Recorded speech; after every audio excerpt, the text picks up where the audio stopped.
അത് ആത്മഹത്യയല്ല, കൊലപാതകമാണ്. അതാണ് സത്യം. സത്യത്തിനെതിരായി വിധി പറയാൻ നിയമത്തിന് അധികാരമില്ല.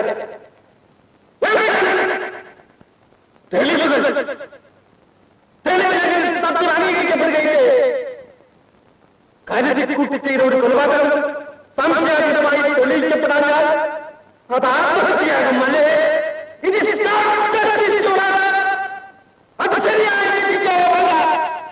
രാജയുടെ മരണം കൊലപാതകമാണ്. അത് ആത്മഹത്യയല്ല.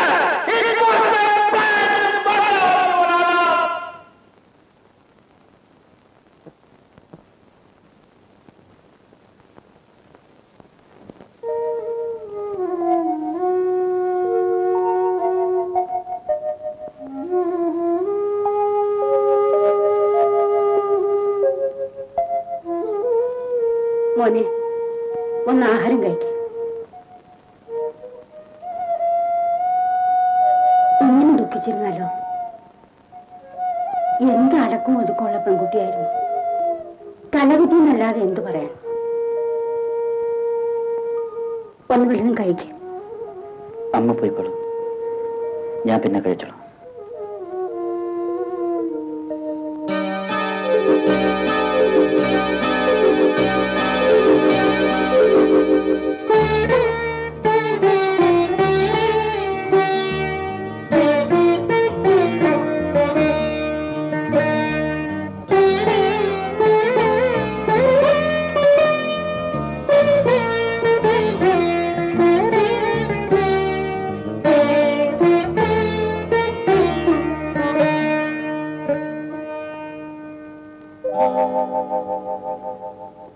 രാധയുടെ മരണകാരണം ആത്മഹത്യയാണെന്ന് കോടതി വിധി.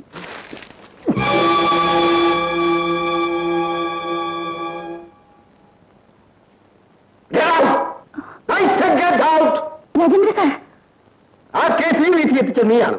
നീ ഒരാൾ എന്നെ സാക്ഷിയാക്കണമെന്ന് ഞാൻ പറഞ്ഞിരുന്നില്ലേ? ആവശ്യമെങ്കിൽ വിളിക്കുമെന്ന് ഞാനും പറഞ്ഞിരുന്നു. സാർ, ആ സമയത്ത് ഞാൻ അവിടെ എന്തിനു പോയെന്ന് ചോദിച്ചാൽ എനിക്ക് പറയാനുള്ളത് ഒരു കത്തിൽ എന്നെ കാണാൻ അവൾ ആഗ്രഹിച്ചു എന്നാണ്. അതെ. ആ കത്ത് കോടതിയുടെ മുമ്പിൽ വയ്ക്കാൻ പറഞ്ഞാലോ? വയ്ക്കണം. സാറേ, അതിനവൻ എഴുതിയിരിക്കുന്നത് ആത്മഹത്യ എനിക്കും രക്ഷയില്ലെന്നാണ്. വൃത്താക്ഷിയായ ഞാൻ അതല്ല കണ്ടെന്ന് എങ്ങനെ തെളിയിക്കും? കൊലപാതകവും ആത്മഹത്യയും സംഭവിക്കാവുന്ന അവസ്ഥകളെ കുറിച്ച് ഞാൻ കോടതിയിൽ പറഞ്ഞു. നീ കേട്ടിരുന്നില്ലേ? ആ പോയിന്റ് വെച്ച് ഞാനതിന് ന്യായം കണ്ടെത്തുമായിരുന്നു. അവൻ നിനക്ക് അയച്ച കത്തുകളിലെ പീഡനങ്ങളും ക്രൂരതകളുമായിരുന്നു എനിക്ക് ആവശ്യം. നീ പറഞ്ഞില്ല. വേണ്ട. നിന്റെ സഹായം കൂടാതെ തന്നെ ആ കൊലപാതകത്തിന് ഞാൻ തുമ്പ് കണ്ടെത്തും. ആ കേസ് ഞാൻ റീഓപ്പൺ ചെയ്യിക്കും. പോ.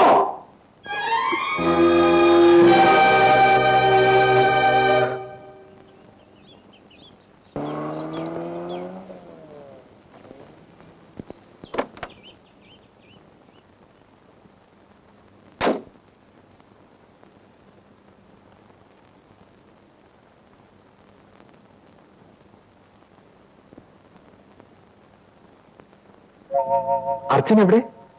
ഇരിക്കൂ.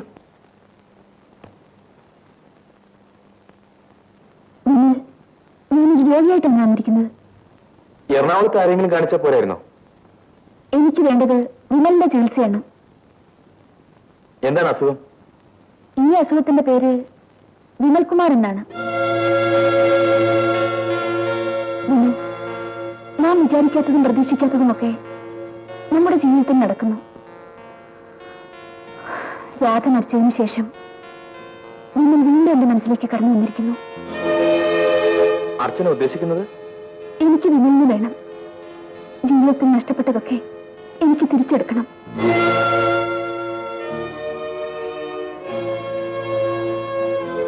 പിന്നെ വിമലെന്നാ വീട്ടിലേക്ക് വരുന്നത്?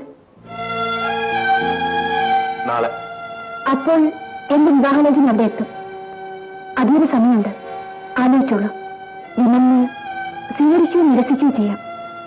ഞാൻ പോകുന്നു.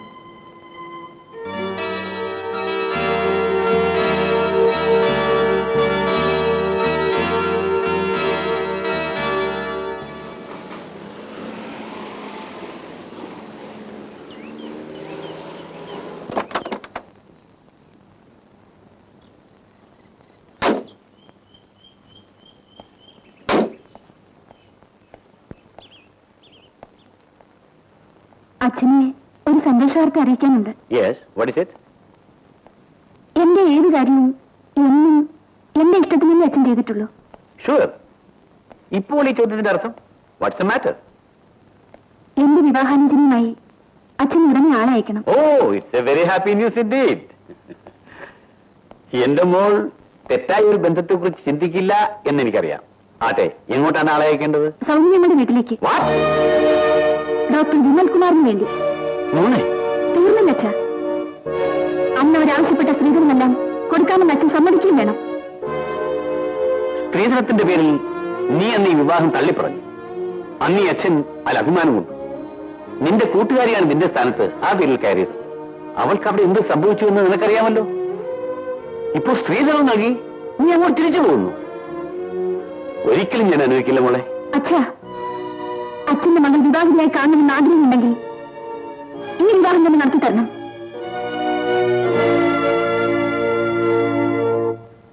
അന്ന് എന്റെ മോനെയും ഈ കുടുംബത്തെ അവമാനിച്ചവളാ അവള്.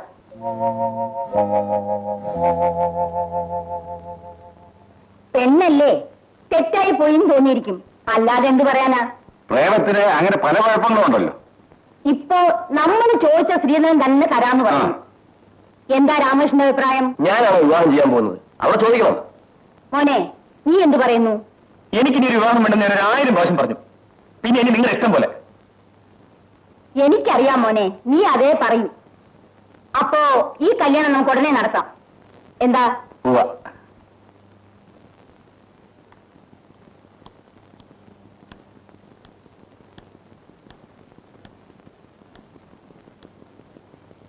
സാർ, എന്താണിത്? എന്റെ വിവാഹ ക്ഷണക്കത്ത്.